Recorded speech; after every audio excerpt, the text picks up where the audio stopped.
Hi, my name is Casey Renshaw, and this is my PowerPoint for Module 5 over Understanding Students with ADHD. So the first thing, ADHD students in the United States. Approximately 7% of children are identified as having ADHD. That was back in 2011, so that was kind of further away, but it definitely has increased in recent years. In 2015, it was about 15.5% of school children enrolled in grades 1 to 5 have ADHD. And so that did increase, and it actually doubled. And so it is increasing quite a bit in these recent years, and it's just continuing every year to increase the amount of ADHD students that are being diagnosed in the United States. Reasons for this are because one reason is that children are spending more time indoors. So children do better when they play outside on the grass, and that's psychology. Students just do better when they're outside playing and near the grass and things like that. But recently, each year, children are spending more and more time indoors. And so that definitely has an impact on ADHD and the diagnosis of that. Some researchers like Hicks, I labeled at the bottom of this PowerPoint, they believe that students are being overdiagnosed, that there's been an overdiagnosis of ADHD. And so this one is kind of iffy. Some researchers say no, some researchers say yes, but they believe that just people are just being diagnosed and they don't actually have ADHD, they just think that they do. And people think that they do as well. And then the third one is bad sleeping habits.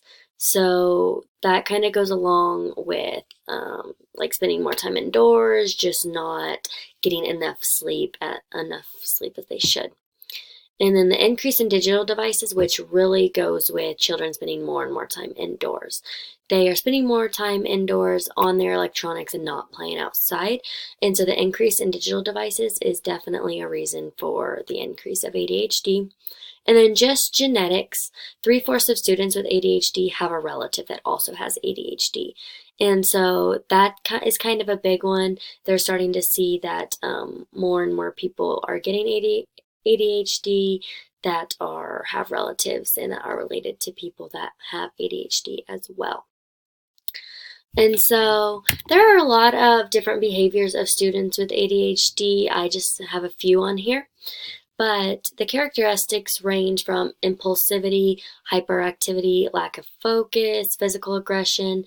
I put these two types of behaviors on different bullet points, and you'll know why next slide, because there's two different types of ADHD behaviors and different types, and so that's why.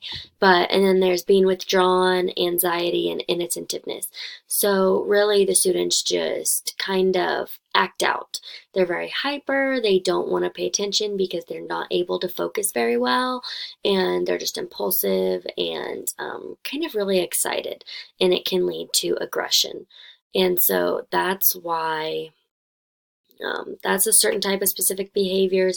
And then there's, like I said, being withdrawn, anxiety, and attentiveness. And so these are just the students that really can't focus, that don't want to, that are just, their headspace is not in the classroom when you're teaching, and they just have anxiety. Okay. On this PowerPoint, or on this slide, it's do all students with ADHD demonstrate the same characteristics or degree of behavior? No, they do not. Students do not have all the same characteristics. There are 3 different types. There's a predominantly inattentive type, a predominantly hyperactive type, and then there's a combined type. So the predominantly inattentive type, those kids have difficulty paying attention to detail, listening when someone speaks directly to them. They have difficulty following instructions, and they have difficulty avoiding distractions. And so this is the one where they just can't pay attention, and they're losing focus, and they just struggle with listening, basically, and following instructions. Excuse me. And then the predominantly hyperactive type, They have difficulty keeping hands and feet still, listening when someone speaks directly, or difficulty keeping hands and feet still, staying still in their seat, talking excessively, waiting for their turn, interrupting others.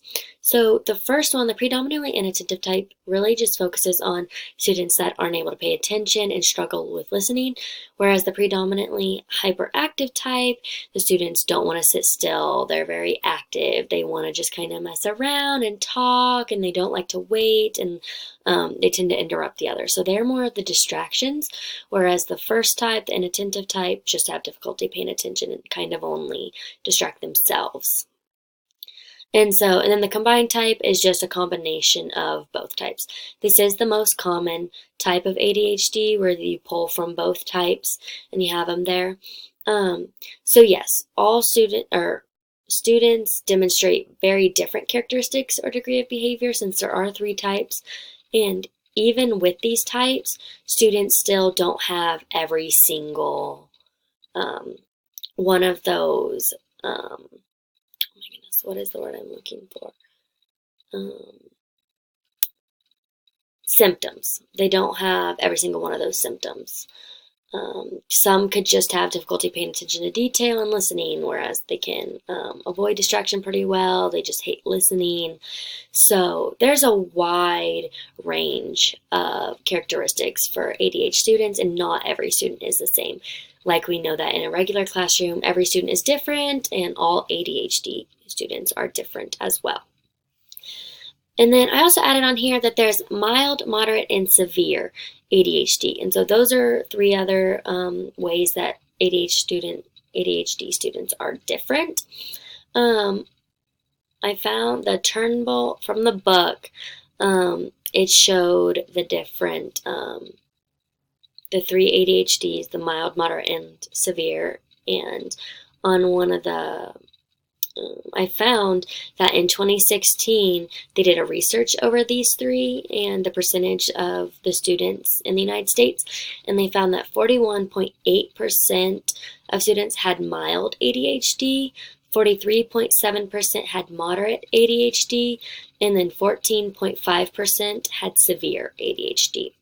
And so those are just some statistics to show you not very many, only 14% have severe ADHD, where most have mild or moderate, which is good. And so, like I said, students with ADHD are all different, and they have different degrees of behaviors and different characteristics. And then in the book, it stated that the idea, 2004, it is ADHD is not listed as a separate disability category. It is actually included as a subcategory of other health impairments. And in the other health impairments, it's described as a student with other health impairments has limited strength, vitality, including a heightened alertness to environmental stimuli. And so ADHD is in with these other health impairments. And ADHD accounts for slightly more than 2/3 of students identified in the category of other health impairments.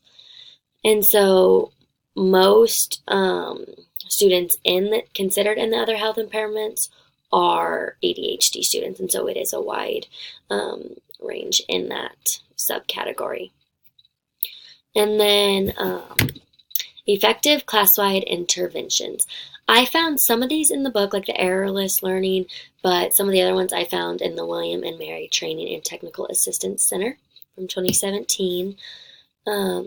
With the structure and organization, ADHD students need structure. They need class routines to be established and procedures to be set so that they know exactly what the teacher is expecting of them. ADHD students are more likely to respond positively when teachers do this for them. And the organization, many ADHD students have difficulty being neat, so being in a neat, organized environment helps them and helps them realize that it is important to be neat and to be organized, not only in the classroom but in everyday life. And I believe that these are 2 steps that can be used in a classroom, whether you have ADHD students or not. Most likely you will, but it can be used for all students, not just ADHD students. along with all of these interventions. And then minimal directions at a time and provide visual. So ADHD students struggle with following directions. If they are only given a few directions at a time, they will be able to remember them a lot better. This helps them just focus on a couple at one time. Sorry. And then giving each student written directions or even just a visual of what the completed project or assignment is supposed to look like helps them a lot because they can see exactly what's expected. Like I said before about like the class routines and set procedures, it really helps them to know what is expected of them. And then errorless learning. This was the one that was found in the book. And this is when teachers arrange the delivery of prompts in such a way that the students can give only correct responses. And so that was found in the book, and I like it a lot. I think that it'll help ADHD students and all students in general, for that matter. And then the goal setting, I believe, was also found in the book, and goals must be challenging, but they also need to motivate the student. So they shouldn't be so tricky that the students struggle really hard with it, but it should challenge them and make them better, and it should motivate them. And then self-monitoring. This is so, so important for all students. Students need to be able to sit down and self-monitor themselves. They need to realize when they're about to act out. They need to realize like why they had these behaviors. So that is really important in a classroom. And then these are my references. I had 5 of them, including the book. And so those are all on there. Thank you.